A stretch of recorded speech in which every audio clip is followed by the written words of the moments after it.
Hi friends, இன்னைக்கு நம்ம சேனல்ல கோகனட் மில்க் வச்சு கிரீமி பாஸ்தா செய்ய போறோம். அதை எப்படி செய்யறதுன்னு பார்க்கலாம் வாங்க. கிரீமி பாஸ்தா செய்யறதுக்குங்க அரை மூடி தேங்காய் எடுத்து நல்லா துருவி வச்சிருக்கிறேங்க. இப்போ துருவின தேங்காயை நம்ம மிக்ஸி ஜார்ல சேர்த்துக்கலாங்க.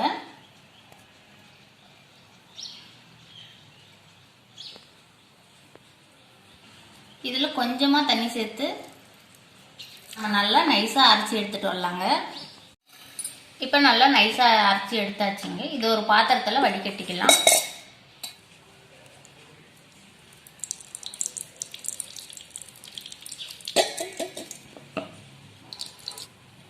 நம்ம இந்த மாதிரி ஒரு ஸ்பூன் வச்சுங்க இந்த மாதிரி நல்லா அழுத்தி விட்டுக்கலாம்.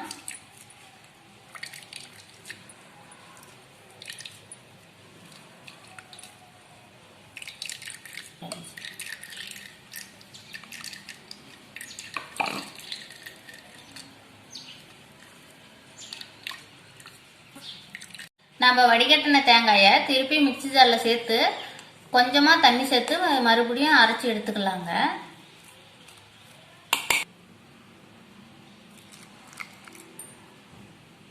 பாருங்க, மறுபடியும் நம்ம அரைச்சி எடுத்த தேங்காயில பால் எவ்வளவு வருதுன்னு.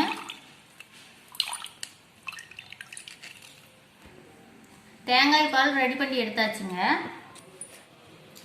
அடுத்ததான் 100 கிராம் அளவுக்கு பாஸ்தா எடுத்துக்கலாங்க. இந்த மாதிரி ஒரு கடாயை எடுத்துக்கலாம். கடாயில் பாஸ்தா சேர்த்துக்கலாங்க.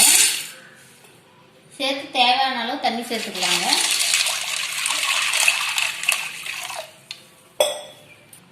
பாஸ்தாவை நல்லா வேக வச்சு எடுத்துக்கலாங்க. பாஸ்தா நல்லா வேக வச்சு எடுத்தாச்சுங்க. நம்ம இப்போ இந்த மாதிரி ஒரு பாத்திரத்தில் தண்ணி தேவையான அளவு எடுத்து வச்சிருக்கிறோம். இப்போ இந்த பாஸ்தா இதில் போட்டு ஒரு 2 டைம் நல்லா கழுவி எடுத்துக்கலாங்க.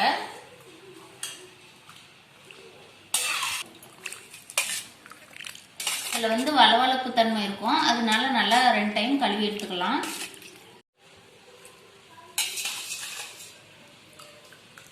கிரீமி பாஸ்தா செய்யறதுக்கு அடுப்பு ஆன் பண்ணிக்கலாங்க. இந்த மாதிரி ஒரு கடாயை வச்சுக்கலாம். கடாயில தேங்காய் பால் பாருங்க நம்ம அரைச்சி எடுத்து வச்சிருந்தோம். இப்போ தேங்காய் பாலை இதில் சேர்த்துக்கலாம். தேங்காய் பால் நல்லா கொதி வரட்டுங்க. இப்போ தேங்காய் பால் நல்லா கொதி வந்துச்சுங்க. நம்ம தேவையான அளவு சர்க்கரை சேர்த்துக்கலாம். ஒரு 50 கிராம் அளவுக்கு சர்க்கரை இருக்குங்க. ஏன்னா தேங்காயிலையும் இனிப்பு இருக்கும், அதனால நம்ம தேவைக்கு தகுந்த மாதிரி சேர்த்துக்கலாம். சேர்த்து நல்லா கிளறி விட்டுக்கலாங்க. இப்போ தேங்காய் பால் நல்லா வெந்துச்சுங்க. நம்ம இப்போ பாஸ்தாவை சேர்த்துக்கலாம். சேர்த்து நல்லா கிளறி விட்டுக்கலாங்க. தேங்காய் பாலும் பாஸ்தாவும் சேர்த்து ஒரு 10 நிமிஷம் நல்லா வேவிக்குங்க. ஒரு 4 ஏலக்காய் எடுத்து பவுடர் பண்ணி வச்சுருக்குறோங்க. இது கூடவே சேர்த்துக்கலாம். நம்ம வாசனைக்காக ஏலக்காய் சேர்த்துருக்குறோம். கிரீமி பாஸ்தா ரெடி ஆயிடுச்சுங்க. நம்ம அடுப்பு ஆஃப் பண்ணிட்டு இறக்கலாம். இப்போ பாஸ்தாவை வேற பாத்திரத்தில் மாற்றிக்கலாங்க.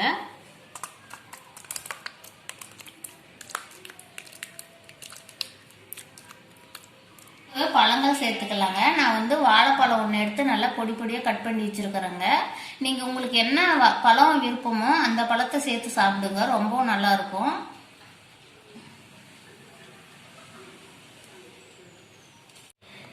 பாருங்க, நம்ம பாஸ்தா எவ்வளோ கிரீமியாக இருக்குன்னு, எவ்வளோ சூப்பராக ரெடி ஆயிடுச்சு. நீங்கள் இந்த மாதிரி ஆப்பிள், திராட்சை, இந்த மாதிரி உங்களுக்கு விருப்பப்பட்ட பழங்கள் இந்த மாதிரி நம்ம கிரீமி பாஸ்தா கூட சேர்த்து சாப்பிட்டீங்கன்னா இன்னும் ரொம்ப டேஸ்ட்டு சூப்பராக இருக்குங்க. இந்த மாதிரி நீங்களும் செஞ்சு பாருங்கள், ரொம்ப நல்லாயிருக்கும். இந்த வீடியோ உங்களுக்கு பிடிச்சிருந்துச்சுன்னா லைக் பண்ணுங்கள், கமெண்ட் பண்ணுங்கள், ஷேர் பண்ணுங்கள். மறக்காமல் எங்கள் சேனலுக்கு சப்ஸ்கிரைப் பண்ணுங்கள்.